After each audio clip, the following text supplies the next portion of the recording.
knots. And we'll head to Seth now. And this is a good opportunity to kind of demonstrate differences in handicapping and selections. Anthony, I would say, is a value handicapper. I'm more of a straight-up handicapper. I think both methods are perfectly valid. As you're watching public handicappers, though, yeah, I think it benefits you to realize how folks are handicapping. Anthony's looking at the morning line and deciding on value, and again, I think that's a perfectly legitimate way to do it.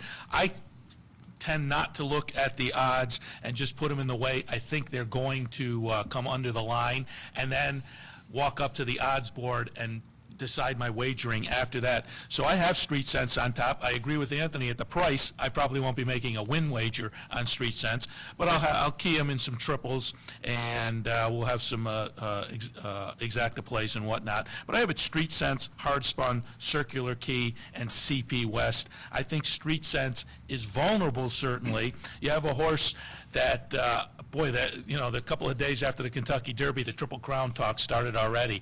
And this is a horse that has only won half of his starts. I think this is a very good horse, and I think he's a horse that is a lot better at Churchill Downs. So there's still some question marks to be answered at tracks away from Churchill Downs. I think he's at the top of his class, but when he gets to Churchill Downs, he hits the honor roll. So we're going to get some questions answered here in the Preakness. But again, as Anthony stated earlier, and I agree, the four horses coming out of the Kentucky Derby seem to have a real edge in here. And I think Street Sense showed in the Kentucky Derby that he has the edge on that bunch. So I'm going to put Street Sense on top. Hard Spun, same scenario here. I think this is a very good horse who's proven himself to be at the top of the class, and he got beaten by Street Sense in the Kentucky Derby, but has some factors working for him going to Pimlico, and that being Mario Pino, the home track.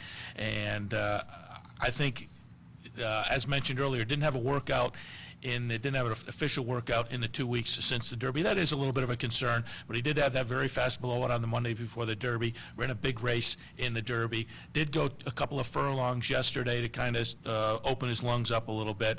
So I'm not going to factor the missing workout too hard against him. Put Street Sense in the second spot underneath. Talked about Circular Key earlier, all the same reasons I mentioned before. I think he'll be a little tighter after the Kentucky Derby, and then I also mentioned CP West as my value play. And so, as I said, my wagering, I'll probably have Street Sense on top and a combination of those underneath in triples, and I may throw King of the Roxy in as well in some of those triple bets.